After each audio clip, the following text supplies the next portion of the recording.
Get those shoes off. Get to relaxing. You ready to do some videos? Are you ready to make some videos so that I can watch? Well, let's do that right now.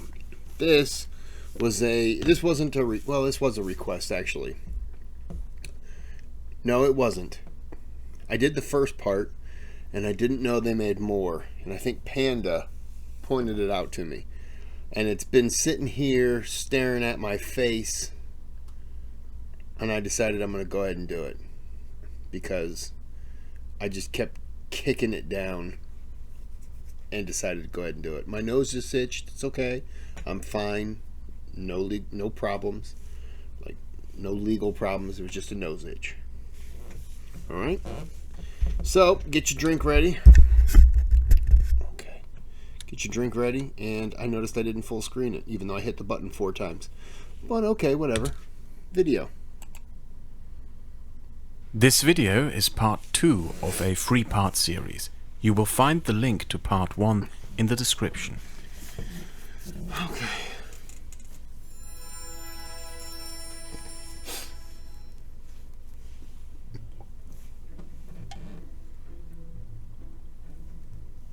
There is this pernicious rumor, especially in more left-leaning circles, that Turkey was at the brink of joining the Nazis during the Second World War, which simply isn't true. The origin of that myth is the Soviet Union and Soviet propaganda. In Stalinist propaganda movies, Turks are often depicted as devious, backstabbing schemers helping the Nazis behind the backs of everyone while pretending to be neutral. The reason for this open hostility by the Soviets is, however, rather simple. All state entities inherit the geopolitical ambitions of the entities they replace, and the Soviet Union is no different.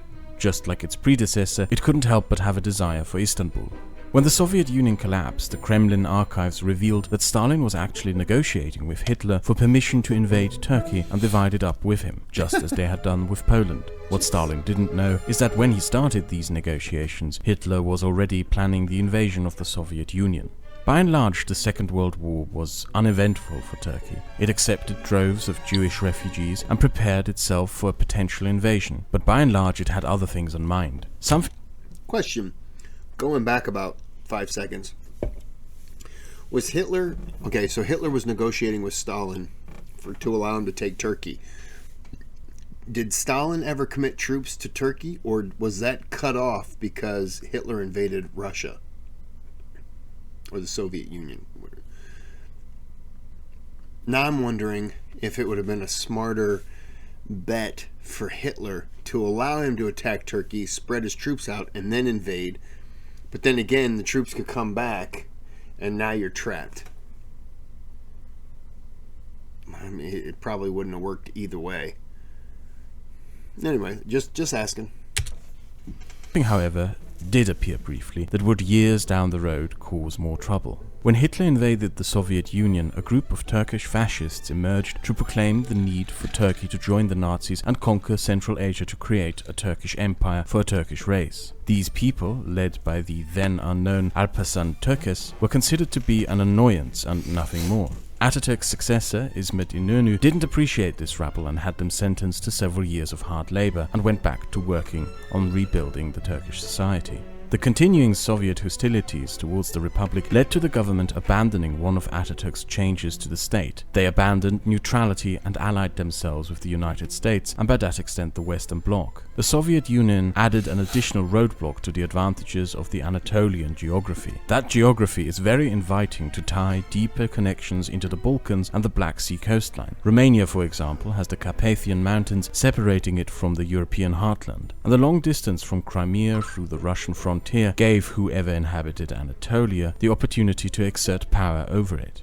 With the Cold War, that potential sphere of influence and trade was gone. Turkey needed to search for outsiders and chose the United States. In exchange for 2 military bases on Turkish soil, the Turkish army received massive financial aid and American weapons. Turkey was to be the southern bulwark against the Soviet Union, and many forget today that from the 1950s to the 1980s, Turkey had the second largest and second strongest military in NATO. This increased the power of the military as a political force within the state. Ataturk's economic policies had been mainly left-wing, and these policies became cornerstones of his party, the Republican People's Party. In later years he started reforms within the country's social system and economy, which would shape the Republican Party into becoming the center-left, secular, social democratic party that it is today. Organized labor unions, national industries, state-subsidized economic reforms in agriculture and industry, a progressive taxation system, as well as a social welfare and security net. In Turkey, the 1940s were dominated by the implementation of these social and economic reforms, until something got in the way. That pesky democracy that Ataturk wanted to achieve. Let's get back to the previously mentioned Erziehungsdiktatur. Harald Neubert, the man who coined that term, was a socialist. Now, before you turn off, try to stick around, because despite the political objections you may have to his beliefs, Harald Neubert was actually onto something. He himself wanted to figure out why socialism failed in the 20th century, so the socialists of the 21st century could learn lessons on how not to fail again. He wrote, "The dictatorship of the class became the dictatorship of the party, and ultimately the dictatorship of the leadership. According to Marx, on the other hand, it should be the power of the vast majority of society, the proletariat. Under these conditions, the Soviets lost their importance as original revolutionary democratic organs of power. The party assumed their function. Under Stalin's influence, Marxism was degraded to an interest-led ideology with the primary purpose of justifying its practical politics with its pragmatic twists and wrong decisions. The current crisis of traditional Marxism-Leninism is that it was ultimately only of limited use in perceiving the world as it was and as it is. With all the plurality, it is necessary to build forms and principles of building consensus on strategic and programmatic questions, and for the purpose of uniformability. What should the principles of a new internationalism in contrast to the previous communist movement be? Above all, a pluralist constitution of the international movement or common left party, equality and autonomy of each party, democratic consensus building, openness, critical solidarity."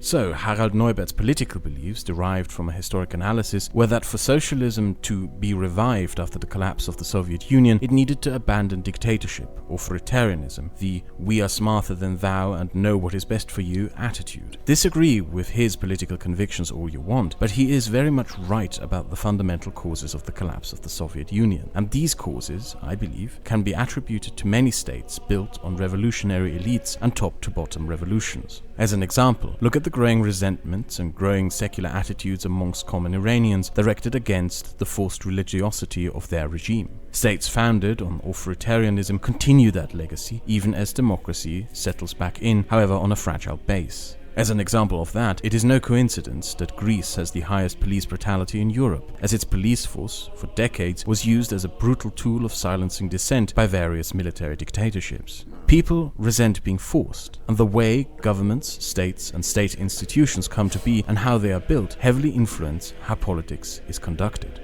The strict secularization of Turkey was by and large enforced, and therefore people, especially in rural, poor conservative communities, started to increasingly resent it. But unlike the Soviet Union, democracy eventually had to come. Ataturk demanded it before his death, and there was a growing dissatisfaction with many of the policies of the Republican People's Party, which led to the creation of the Democratic Party in 1946, founded and led by Adnan Menderes, who is often referred to today as the first Islamist. But that is not really true, or at least there's far more nuance to it than simply that. When people... Islamist. That's what he said. Is that Islamist? Is that how I would pronounce it? And if not, what is an Islamist? And at that point, what the hell would an Islamist be? A Christianist. The hell does a Christianist mean? The hell is... You can't throw ists at the end of words and suddenly make them understandable. I'm sure there's an explanation that I'm not understanding.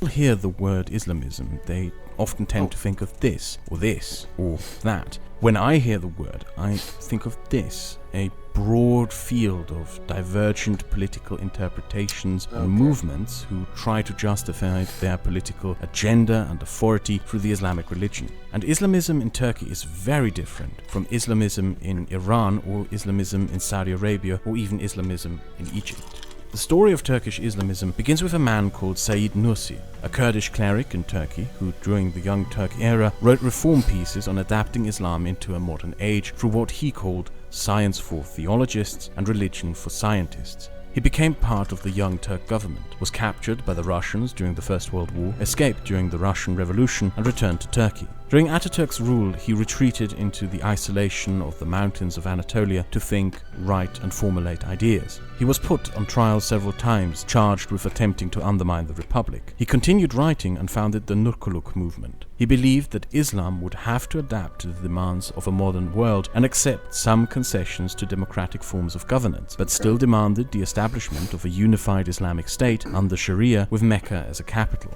This I can understand that. We're willing to accept certain things that I'm saying it from his standpoint. We're willing to go along with some of the things that you've put in place, some of the things that you've done. We will accept that. We're not trying to change any of that, but we want this. We want to have an Islamic push. We want to worship this way. We want to do this. We want to do that. And, accepting all that is kind of a trade-off because you're showing your willingness to work with them. Now they are willing to hopefully work with you. I think that's fair. Instead of just going in and saying, no, it's our way now. You'll never get things done that way. Movement, and his writings would form the basis from which the modern Islamist movements of Turkey would evolve. And Said Nursi, through his support behind Adnan Menderes when the first elections came in 1946. The ruling Prime Minister Inönü pulled a trick by holding the first elections merely 2 months after the founding of the Democratic Party, guaranteeing him a victory as Menderes could not organize a sufficient campaign in time.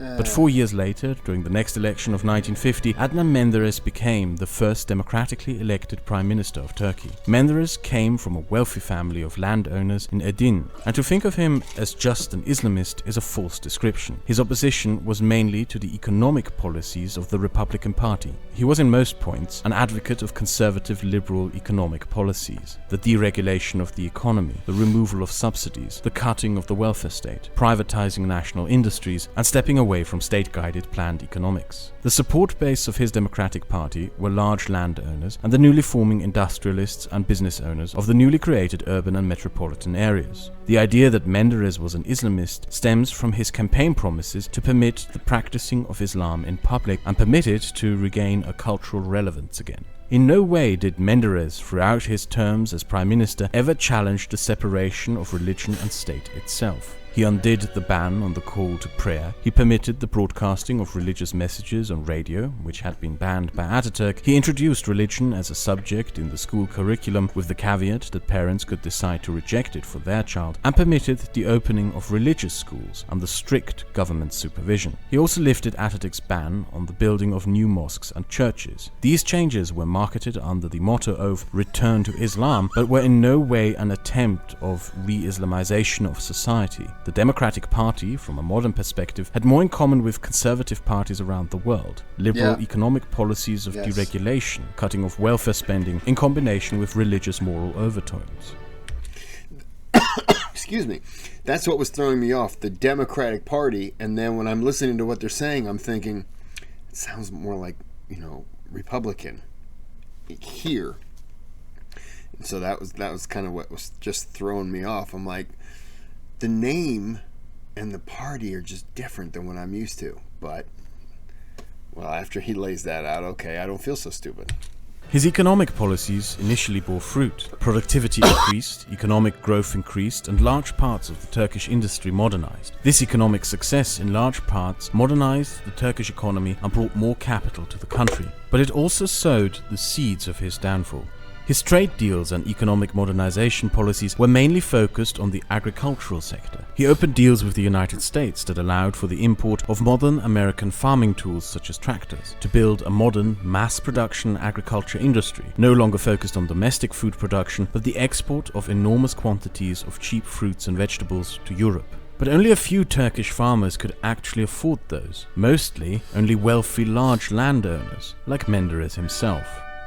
The result of this was that small farmers went bankrupt and then sold their small farms to large landowners, who then became even larger large landowners, who then became even richer by exporting produce abroad, which then caused domestic food prices to skyrocket, then causing the wealth inequality to go through the roof, as hundreds of thousands of unemployed, bankrupted farmers and farm laborers flooded the cities and urban areas looking for work, of which there was barely any left. Which, combined with the fact that his government had cut down the social security net, created a socio-political environment that one could call gigantic clusterfudge. 70% of the Turkish population had been small farmers or part-time workers on large farms, and the vast majority of them were suddenly made redundant. These flooded the cities in large slums called gecekondu, which is a term made up of the Turkish words for gece and kondu, meaning built overnight. These slums were utterly miserable, built on thin brick walls or even just out of clay. No heating, no running water, lack of basic sanitation, crime,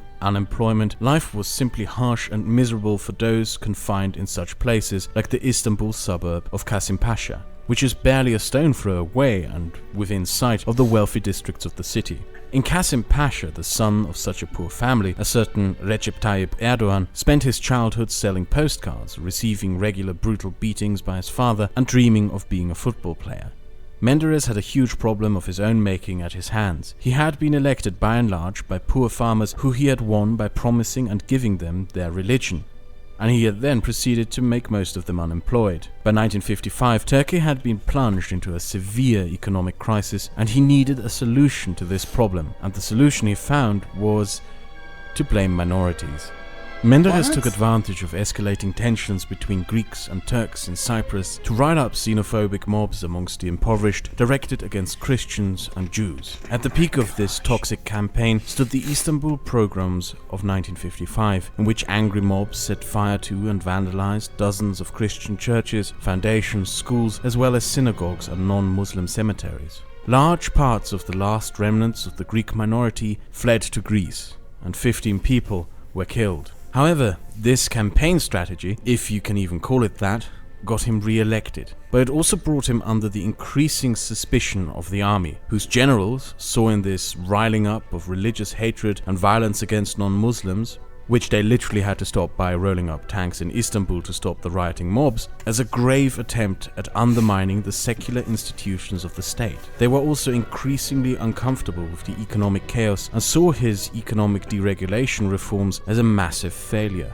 During Menderes' second term in office, the situation worsened. Unemployment kept rising. Now, why do I have a feeling if the army's against him, there's going to be a coup and he's going to be killed? I just got that feeling. And I can't say that what he did was right in any way. It just it feels more like taking the heat off of himself and just blaming someone else. And if you get the people rallied up enough and start foaming at the mouth, they'll believe it. Because we as people around the world, sometimes we just want to believe that there's kind of a conspiracy theory, or there's something else that's stopping us, or trying to turn the odds into someone else's favor when they should be ours. We're being stolen from. We're being this. We're being that. And there's a part of people who, I think, they're happy to run with that idea instead of the fact that sometimes it's just shit. It's shit after shit. And it is what it is. But it's easier to... Who do you blame? When it's just a coincidence or when you screw up? And now you got someone over here saying, hey, it's not your fault. It's theirs. And you're like, okay, I'll get on board with that. Hey, I can just run over there and start punching people in the face and take my aggression and my failures out on them. We'll just say it's their fault. And they're not the only ones to do it. People around the world have done it over time, throughout history. It's just a garbage thing. Or even the urban middle classes that had been built before him started losing their jobs and inflation skyrocketed. He was being questioned everywhere and the opposition had a field day. Menderes reacted by seizing ever-increasing control of public broadcasting, turning it into a propaganda tool that exclusively broadcast material in his favor, clamping down with state repression against opposition members, clamping down with police brutality against protesters, as well as shutting down newspapers and journalists that dared to criticize him. And in an attempt to regain the masses of unemployed former farm workers and farm laborers who had voted for him before, he promised to lift more secular restrictions on Islam. It was then when Menderes made his final mistake. After the army chief of staff, General Kemal Gürsel, expressed his displeasure at the increasing state of the country, Menderes fired him and threatened to seize the army's constitutional political powers as the protectors of the republic which Ataturk had given to them. Gürsel organized a coup that overthrew Menderes in 1960. He was put on a show trial and charged with undermining the republic, sentenced to death and hanged with several of his ministers. In a gruesome spectacle, the army had pictures taken of his body as it hung from the gallows to be published in Turkish newspapers. There are many videos out there by idiots, but also by people who should know better, claiming that all the military coups in Turkey happened to clamp down on Islamists, and that is simply not true. For later coups in particular. But with this one here, it is worth pointing out that the reasons are not as easy to pin down. You could blame the lifting of the restrictions on religion, but those liftings of restrictions were minimal and didn't challenge the secular nature of the republic. You could just as much blame the catastrophic consequences of an overly zealous liberal economic policy of deregulation. You could blame Menderes' xenophobia-built re-election and increasing despotism. But you could also blame that he tried to subdue the army under the power of a civilian government. Or maybe it's all of these reasons combined. Half a century later, the remains of Menderes would be exhumed to be buried in a large tomb, and a generation of Islamist politicians would rewrite much of his history, mostly leaving out all the ugly bits, and declare him a martyr of democracy. There is, however, one important and enduring legacy of Menderes' government, something that you could call a politics of revenge. Menderes had shamelessly abused the power he had as prime minister to shut down newspapers, crack down on opposition as much as he could get away with, and use public broadcasting for his own propaganda. He wasn't a dictator, but with declining popularity he became increasingly despotic. From this moment on, almost every prime minister who would follow him would do the same. The institutions of governance, intent to be impartial, would be increasingly used to exert revenge against political opponents, silence the press, and spread propaganda by whatever party was in charge. I'm going to stop it there, and I'm going to call that, and we're going to say that that was the and it was. Okay, good. I would like to knock out a chapter at a time, but I will probably end up